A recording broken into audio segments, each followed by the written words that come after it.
21শে জুলাই আর কয়েকদিন পরে সেই 21শে জুলাই রয়েছে। সেই 21শে জুলাই তৃণমূলের শহীদ দিবস পালনের অনুমতি তারা পেয়ে গিয়েছে, এমনটা দাবি করছে ঋতব্রত তৃণমূল।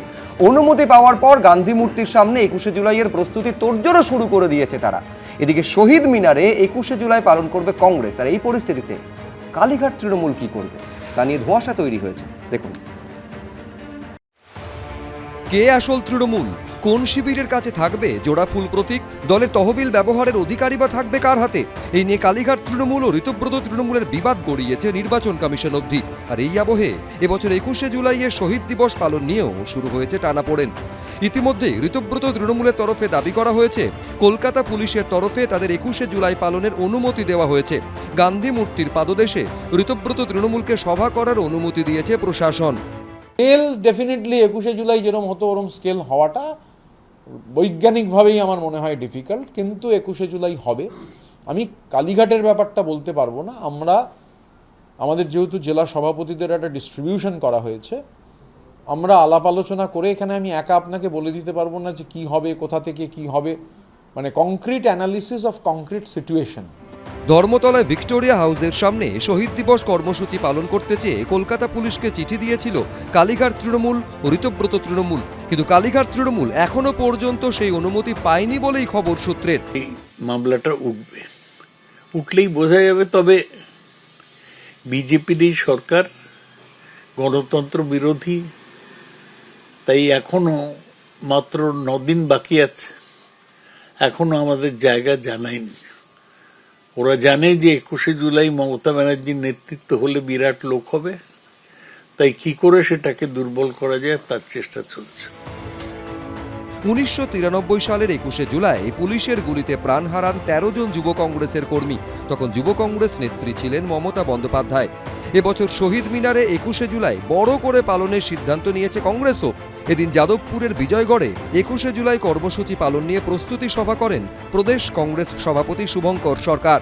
আমরা সেদিন মারা গিয়েছিলাম কংগ্রেসের পতাকা নিয়ে, আমরা মারা গিয়েছিলাম যুব কংগ্রেসের পতাকা নিয়ে, এবং ওদের সঙ্গে যারা এসছিলেন তাদের পরিবার, তাদের সঙ্গে যারা এসছিলেন বহু মানুষ এখনো কংগ্রেস যারা করেন সেই মানুষেরা চান স্মৃতি তর্পণ শ্রদ্ধার সঙ্গে হোক, পবিত্রতার সঙ্গে হোক। সেই স্মৃতি তর্পণ, সেই পবিত্রতা মেনেই আমরা শহীদ মিনারের নিচে ডাক দিয়েছি। ঋতব্রত তৃণমূল দাবি করছে গান্ধী মূর্তির পাদদেশে তারা 21শে জুলাই সভা করার অনুমতি পেয়ে গেছে। এমনকি 21শে জুলাই এবার শহীদ মিনারে বড় করে আয়োজন করছে কংগ্রেস, কিন্তু কালীঘাট তৃণমূল কি করবে, কোথায় সমাবেশ করবে তারা? এই পরিস্থিতিতে এদিন মুর্শিদাবাদের বেলডাঙ্গায় 21শে জুলাইয়ের প্রস্তুতি সভা করেন কালীঘাট তৃণমূলের কল্যাণ বন্দ্যোপাধ্যায়।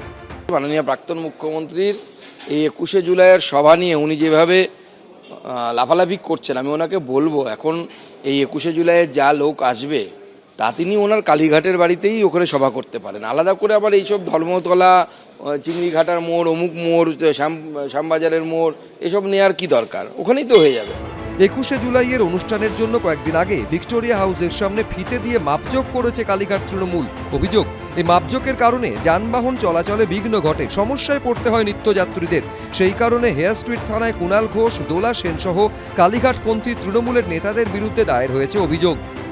অনির্বাণ বিশ্বাস, শিবাশিস মৌলিক, রাজীব চৌধুরী, এবিপি আনন্দ। ফলে এখন প্রশ্ন হচ্ছে যে কালীঘাট তৃণমূল কি করবে। ঋতব্রত বন্দ্যোপাধ্যায় তিনি দাবি করছেন যে 21শে জুলাইয়ের জন্য তারা পারমিশন পেয়ে গেছেন, বড় করে এবারে 21শে জুলাই কংগ্রেস করতে চলেছে। ফলে সুমনদা, মমতা বন্দ্যোপাধ্যায় কি করবে?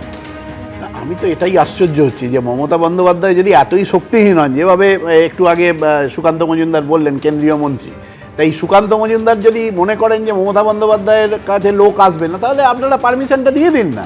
পারমিশনটা একটা অংশকে পারমিশন দিয়েছেন শুনছি, আর একটা অংশকে আপনি পারমিশন দেননি। ফলে এটা থেকে তো দিনের আলোর মতো স্পষ্ট হয়ে যাচ্ছে যে কাদের মাথার ওপর হাত রয়েছে। ফলে এই যে সুকান্ত মজুমদাররা এই কথাগুলো বলছেন, আমি তো বলছি যে সুকান্ত মজুমদারদেরও চিন্তা করা উচিত। যে সুকান্ত মজুমদাররা লোকসভা নির্বাচনের প্রাক্কালে প্রকাশ্যিক বড়াইক সম্পর্কে নানা কথা, আমি যেটা এতে সোশ্যাল মিডিয়ায় ঘুরছে, তিনি যেভাবে তার বিরুদ্ধে কথা বলেছিলেন, তাকেই তো আবার দলে নিতে হলো এবং তাকে আবার রাজ্যসভায় পাঠানো হলো।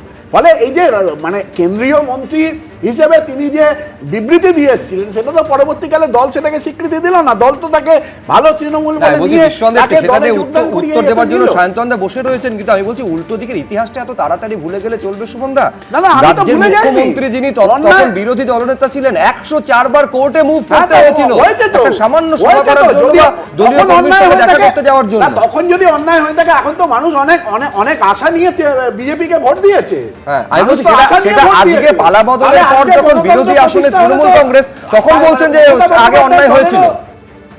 না, আমি বলছি পালা বদলের পর এই বোধোদয়টা হচ্ছে। না, না, বোধোদয়ের ঘর যদি কিছু নেই। ফলটা আমার কথা অন্যরকম হচ্ছে, হতো, আগে যদি এই ভুল বোধোদয় কি হয়ে হতো? থাকে, না, না, ভুলটা সংশোধন হওয়ার পক্ষে আপনারা, না সংশোধন না হওয়ার পক্ষে? অর্থাৎ আগে খারাপ হয়েছে বলে এখনো তৃণমূল না, আমি বলছি 104 বার, 104 হবে না।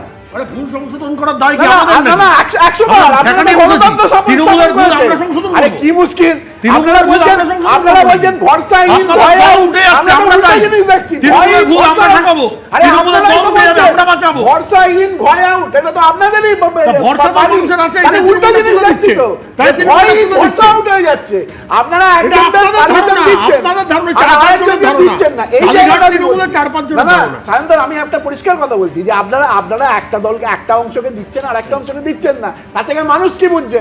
মানুষ বুঝছে যে না। ওই তৃণমূলের ভালো তৃণমূলের পাশে বিজেপি আমি বলতে চাই, শুভ্র, আমি বলতে চাই, হ্যাঁ, নিশ্চয়ই। ভুল তথ্য না, না, আমি পরিবেশিত বলছি, হচ্ছে। উত্তরটা আরে, নিচ্ছি, ভুল শান্তন তথ্য দত্ত। পরিবেশিত হচ্ছে। শান্তন বসু। মাননীয় মুখ্যমন্ত্রী বিধানসভায় বলেছেন ব্রিগেডে গিয়ে সভা করুন। বিধানসভায় বলেছেন ব্রিগেডে গিয়ে সভা করুন। ব্রিগেড খোলা আছে আপনাদের জন্য। আরে, ব্রিগেডে যান, এত সভা লোক করা হবে। যায় না তো। সৌগত রায় বললেন না, আরে, প্রচুর মানুষ হবে, ওখানে যান, গেলে ব্রিগেডে গিয়ে permission নিতে সভা করুন। হয়। করুন না, ওখানে ব্রিগেডে নিতে গিয়ে গেলে সভা permission করুন। নিতে হয়। এখন অনেক দিন আরে, আছে। কোথায় সভা করতে ব্রিগেডে হবে, গিয়ে একটা সভা দল ঠিক করুন। করবে। আপনারা আপনারা কোথায় সভা করেন আপনার দায়িত্ব। সরকারের ভূমিকা নেই। সভা করতে এমন হয় নাকি? সরকারের ভূমিকা নেই। কোথায় সভা করবেন, ওটা সিএম হিসেবে, চিফ মিনিস্টার হিসেবে শুভেন্দু অধিকারী ঠিক করে দেবেন। এটা তো যে জায়গা চাইবেন সে জায়গায় আরে, দেবেন। সেই জমিদারি জন্যই তো নাকি? শুভেন্দু অধিকারীকে এটা আগে- কলকাতা শহরটা তৃণমূলের শুভেন্দু জমিদারি। অধিকারীকে তাই জন্যই তো আগে জায়গা দিয়েছে তো, যান, ব্রিগেডে গিয়ে কেন? সভা যাতে করুন। ওই যে জায়গাটায় এত তিনি চাইছেন, সেই লোকজন জায়গায় আছে। কি মুশকিল? আপনাদের এত লোকজন আছে, না, না, আমি একটা কথা সভা। বলছি, সায়ন্তন, কে না যুক্তিটা করেছে? তো ঠিক থাকছে না, যুক্তিটা ঠিক থাকছে না। একদম ঠিক থাকছে। 108 বার একদম কোথায় আমরা হাইকোর্টে ব্রিগেডে গিয়ে গেছেন, সভা করুন। আমরা তো তার জায়গা নির্দিষ্ট দিতে জায়গাতে রাজি। মিটিং করবেন রাজ্য বলে তো। সরকার জায়গা দিতে রাজি। আচ্ছা, আরে অলরেডি পারমিশন শুনুন, দিয়ে দিন না। first come, আপনি first serve. আপনি মুখ্যমন্ত্রীকে অনুরোধ করুন। এবিপি আনন্দ, এগিয়ে থাকে, এগিয়ে রাখে।